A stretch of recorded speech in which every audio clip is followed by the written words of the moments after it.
Lord, you're everything to me.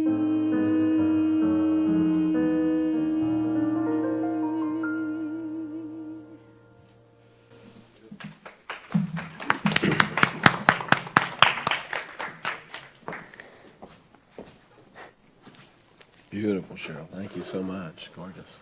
Thank you, Jamie.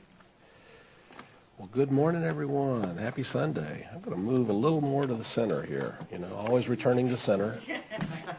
That's what I always say. Always returning to center. I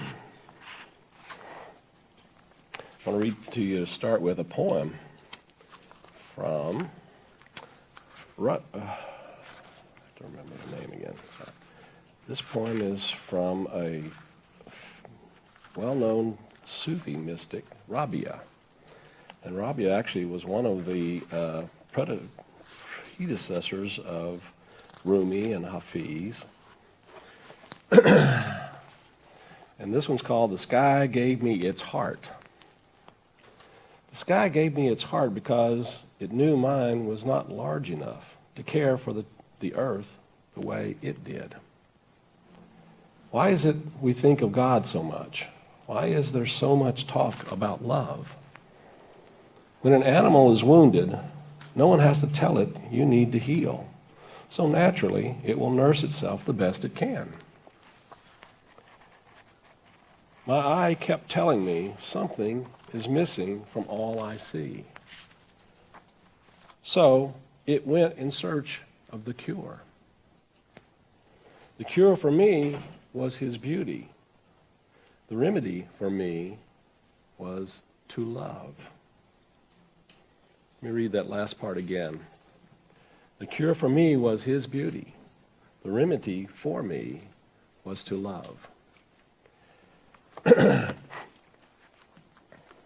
As you can many hear, that I'm still in the process of healing with the allergies and all the things that are going on, and so I'm doing some releasing and trying to notice and clear whatever might get in the way. And so I'm doing some releasing work and inner releasing work, and it occurs to me that we had a absolutely horrendous experience this last week in this country, and I shared last week how all of the events and experiences of pain and suffering and loss that go on in the world affect each and every one of us, and that I feel affected very deeply by a lot of the things that go on in life and in the world. And I wanted to say that I am very grateful for the magnificent love that you showed me last week in blessing me during a time where I really wasn't expecting it.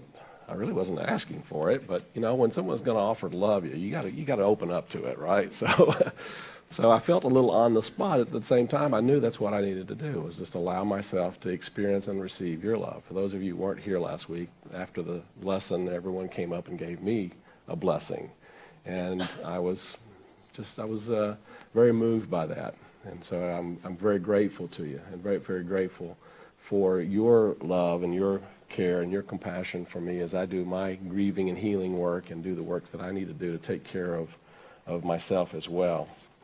And I am one of the works that I'm doing that really is helping me significantly is some things that I wanted to share with you. And this is the work of an amazing work called Whatever Arises, Love That. Whatever arises, love that. A love revolution that begins with you. A love revolution that begins with you.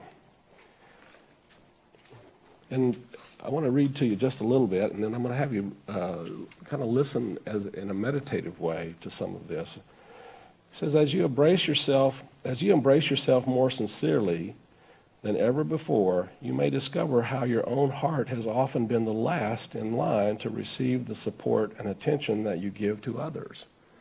Anybody resemble that remark? As your heart expands, you no longer overlook opportunities to provide yourself with the same kindness and care that so many in your life are blessed to receive. One loving embrace at a time, you become a living testimony of just how powerful, aligned, inspired, and happy you have always been destined to be. And by loving what arises, you set aside any tendency to deny, avoid, or fight with the inevitability of life to awaken the most profound intimacy within you. In honor of how far you've come, I invite you to take this moment to celebrate the arrival of a new reality. And whether you wish to speak these words aloud or read them silently to yourself, repeat the following healing mantra. So I'm going to ask you to just take a moment and close your eyes, listen in your heart, and focus on your heart space. And focus on that innocent place within you of the, you might call it the inner child, or that child within you that is always looking for love. Because we all have that on some level. And I want you to just repeat back what I say.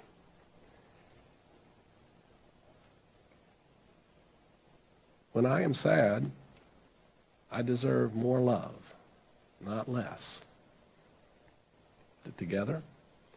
When I am sad, I deserve more love, not less. When I am angry, I deserve more love, not less. Together? When I am angry, I deserve more love, not less. When I am frustrated, I deserve more love, not less. When I'm frustrated, I deserve more love, not less. Whenever I am hurt, brokenhearted, ashamed, or feel guilty, I deserve more love, not less. Whenever I am hurt, brokenhearted, ashamed, or feel guilty, I deserve more love, not less. When I'm embarrassed by my actions, I deserve more love, not less. When I am embarrassed by my actions, I deserve more love, not less. equally so when I am proud of myself, I deserve more love, not less. Equally so when I am proud of myself, I deserve more love, not less. No matter how I feel, I deserve more love, not less. No matter how I feel, I deserve more love, not less. Despite what I think, I deserve more love, not less. Despite what I think, I deserve more love, not less. And no matter the past that I survived, I deserve more love, not less. And no matter the past that I survived, I deserve more love, not less. No matter what remains up ahead, I deserve more love, not less. No matter what remains up ahead, I deserve more love, not less. On my very worst day, I deserve more love, not less. On my very worst day, I deserve more love, not less. And even when life seems cruel and confusing, I deserve more love, not less. Cruel and confusing, I deserve more love, not less. When no one is here to give me what I need, I deserve more love, not less. When no one is here to give me what I need, I deserve more love, not less. In remembering the greatest way I can serve the world, I deserve more love, not less. In remembering the greatest way I can serve the world, I deserve more love, not less.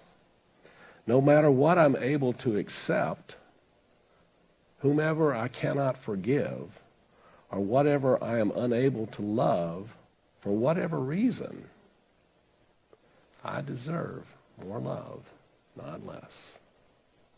Shall we try that one? Yeah. Let's do it in parts. No matter what I am able to accept, no matter What I'm able to whomever I cannot forgive, or whatever I am unable to love, for whatever reason, I deserve more love, not less.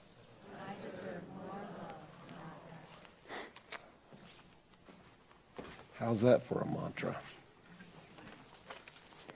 I think that really is an essence of what we're all here about and what we're here to do. Even if I have a nose that won't stop running, I deserve more love, not less.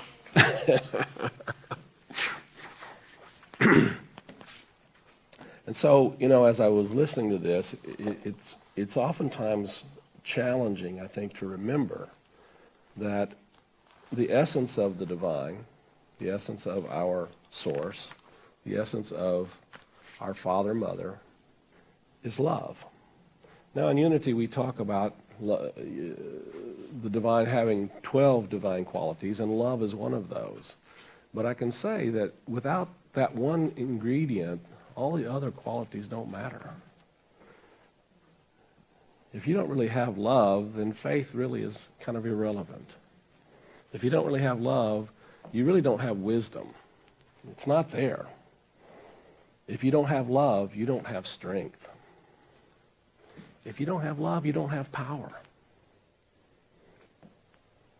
If you don't have love, you don't have zeal and enthusiasm. It's true, isn't it? So I love all these amazing qualities that and they're important. But there's an ingredient that really has to be there in order for us to really truly know and experience any of these other divine qualities that we talk about in the 12 powers and in Unity.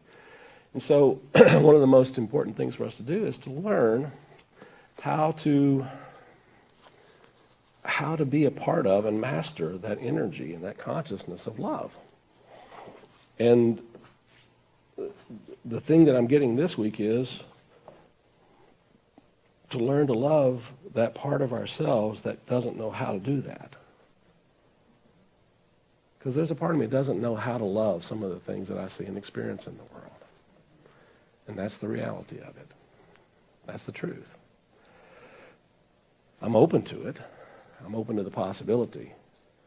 But I have to be willing to love that part of me that doesn't know how to love. And that in itself actually opens up a greater possibility of that love to express through me. And it's actually not me doing it then. It really is the love that's at work.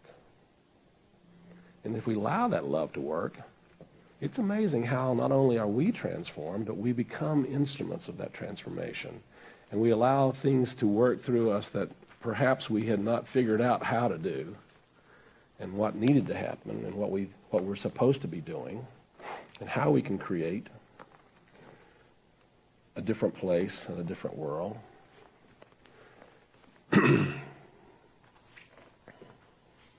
Jesus said in John chapter 16, verse 9, "As the Father has loved me, so have I loved you. Abide in my love. If you keep my commandments, you will abide in me and my love, and just as I have kept my Father's commandments and abide in his love. These things I have spoken to you, that my joy may be in you, and that your joy may be full. And this is my commandment, that you love one another as I have loved you.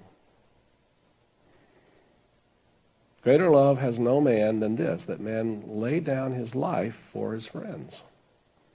You are my friends, and if you do what I command," what did he command? Love. "No longer do I call you servants, for the servant does not know what his master is doing. But I have called you friends, for all that I have heard from my Father I have made known to you." All that I have heard from my Father I have made known to you. And my command is this: love. Well, that's not always easy, is it? It's not always an easy thing to do. We are, when I was in ministerial school and I was getting close to graduation, I had an opportunity to hear Louise Hay come and speak at Unity Village.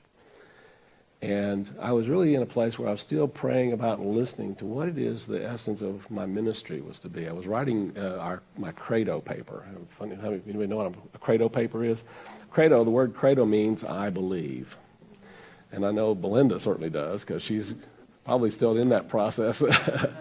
And it's kind of an ongoing process. You know, you do it in the ministerial training, but in a way you continue to do that throughout your life.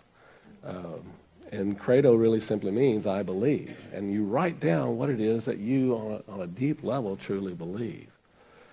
And as I was listening to Louise Hay, one of the things that Louise Hay says, what is the one thing that none of us can live without? And a number of people spoke up and said, love. And she said, oh no. There are babies that come into this world that live for many years and have no love. The one thing you cannot live without is your breath.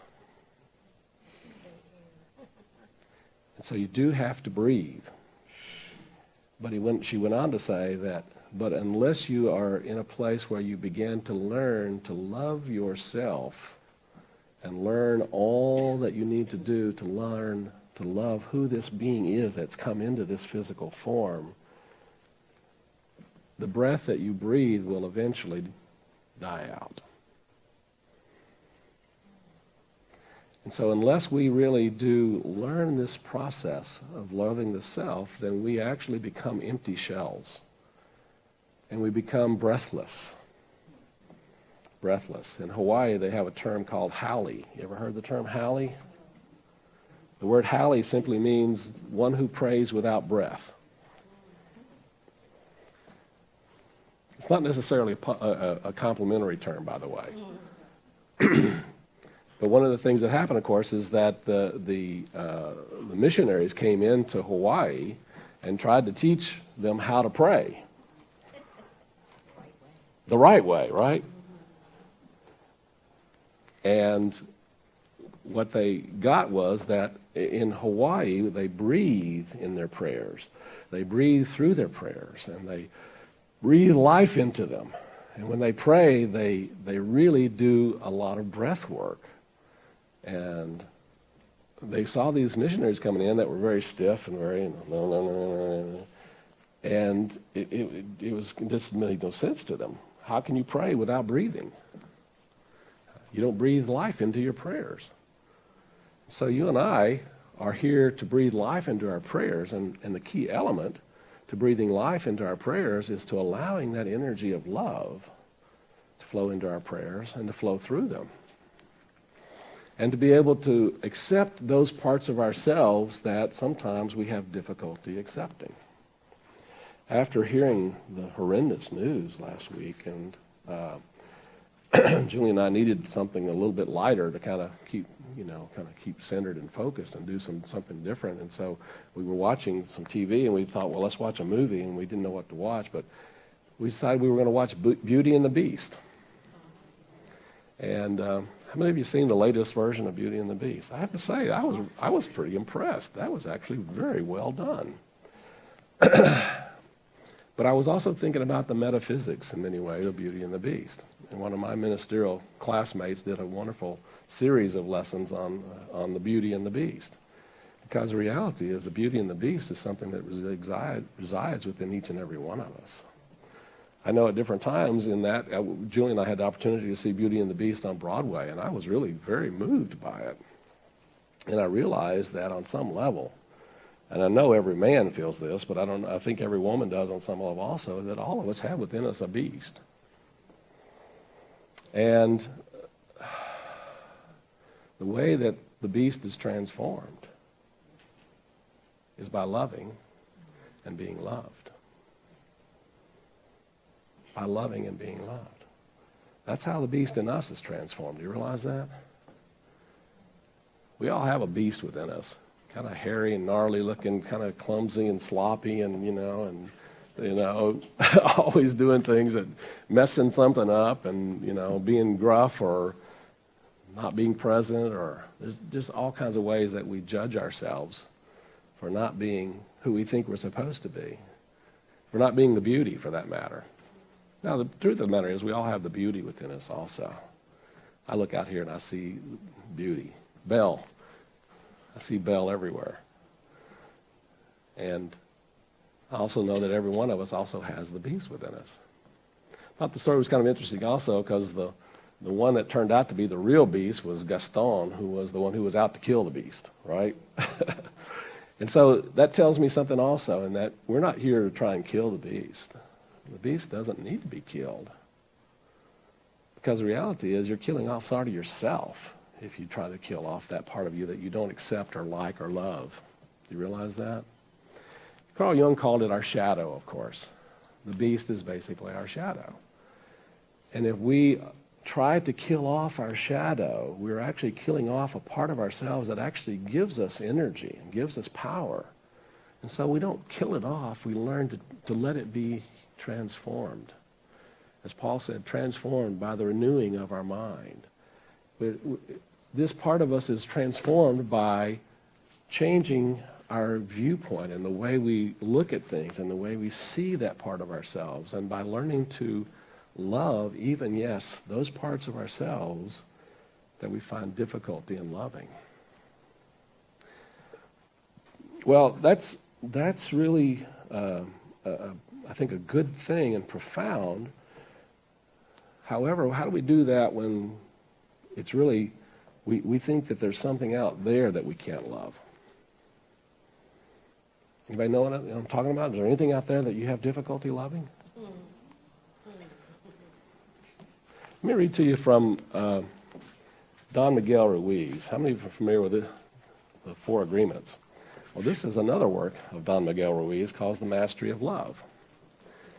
And the Mastery of Love, he says, perhaps you've never thought about it, but on one level or another, all of us are masters. We are masters because we have the power to create and to rule our own lives. Just as societies and religions around the world create incredible mythologies, we create our own.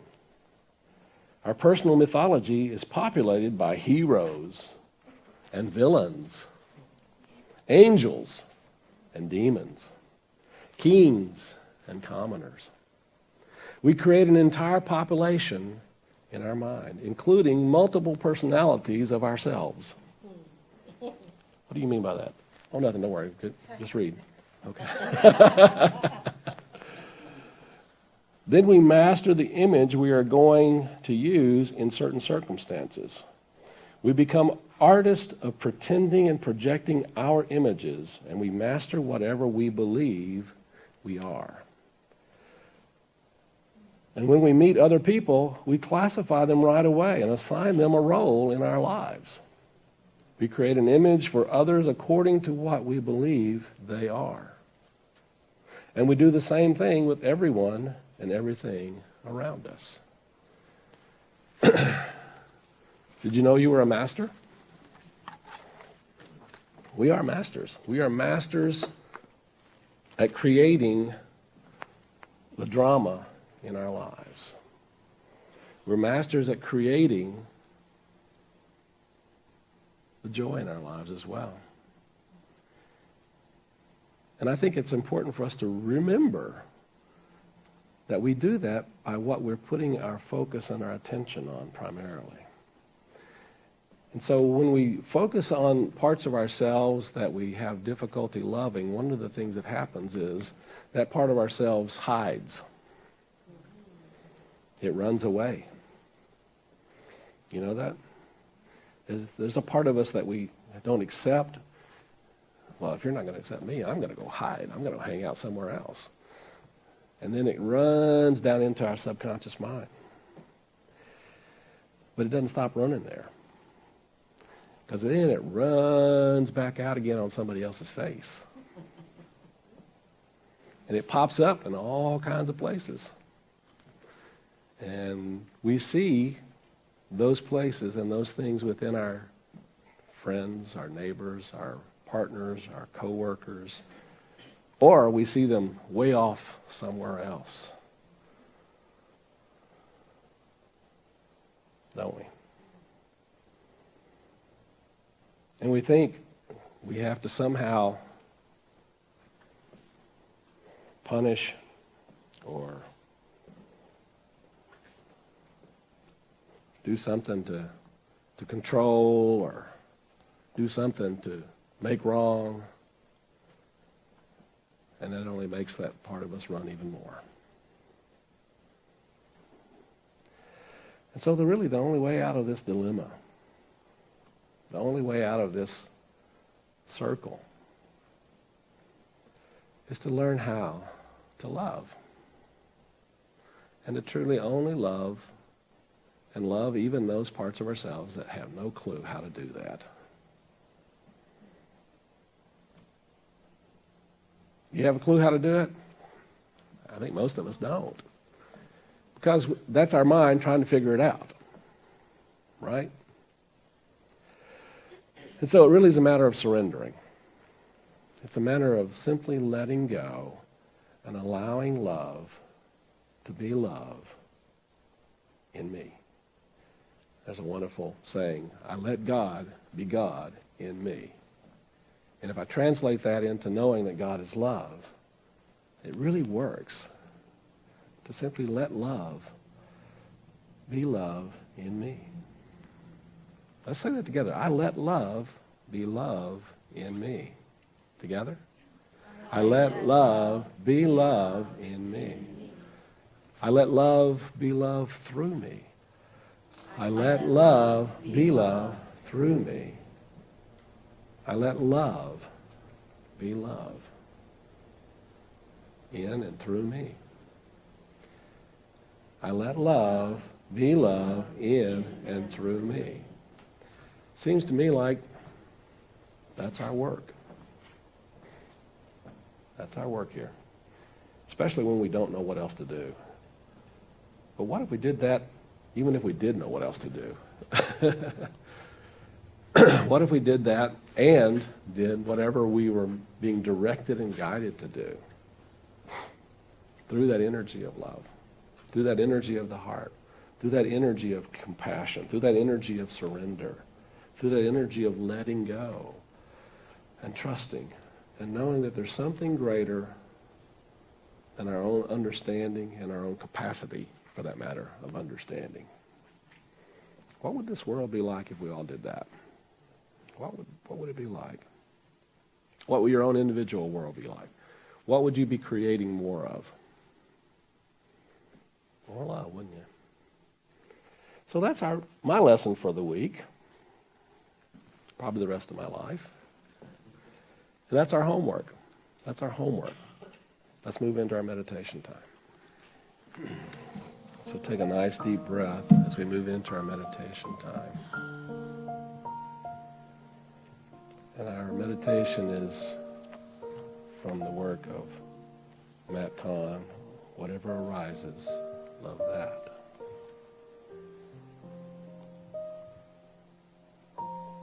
By loving what arises, the pitfalls of energetic sensitivity blossom into the grace of spirit in action.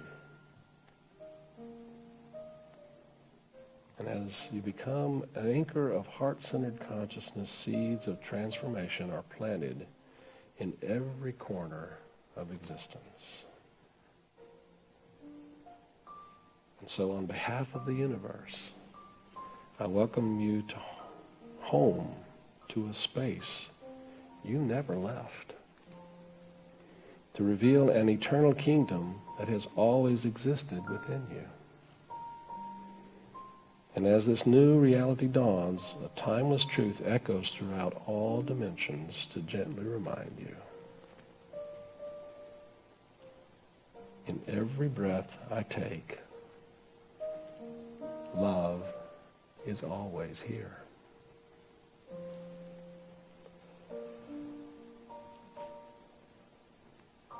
Throughout any personal encounter,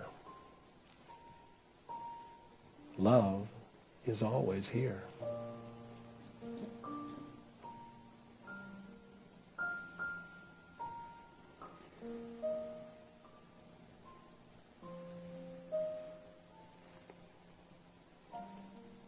No matter what comes together or whatever is pulled apart, love is always here.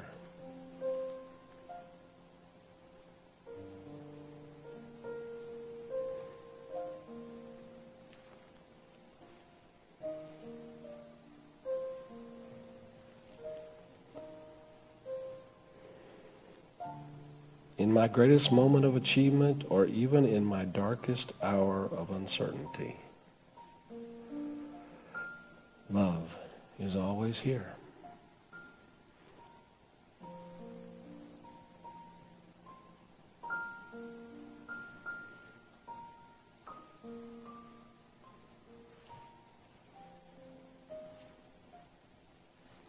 Whether in the aftermath of tragedy or in the presence of my highest triumph, love is always here.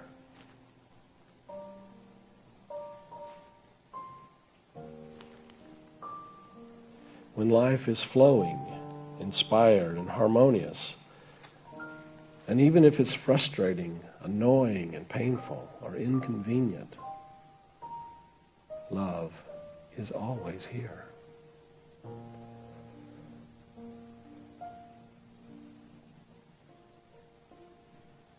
When I feel alone or unsupported, love is always here.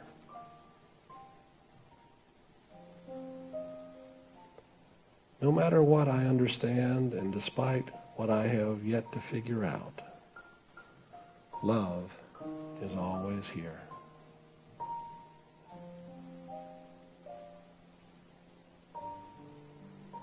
Despite my thoughts, regardless of what I choose or how I feel, love is always here.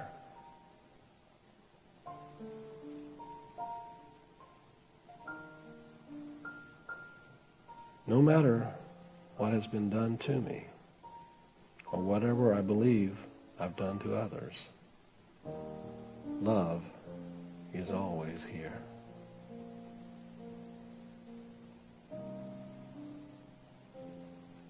Love is always here. Take a nice deep breath. Breathe into that heart space. Feel that awareness, that energy, that acceptance, that love is always here. And choose that.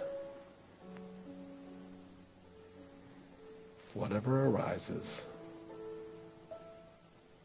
love that. Take a nice deep breath. Let your awareness come back into this room, in this time and place. Take one more nice deep breath. Begin to stretch a little bit, move around a little. If there's any resistance that comes up, just love that. Take another nice deep breath. And just send love to all parts of your being and out into this room and out into our world. And give thanks that we have the ability to love. And when you're ready, gently open your eyes and be present here and now in that love. And so it is. Thank you, God.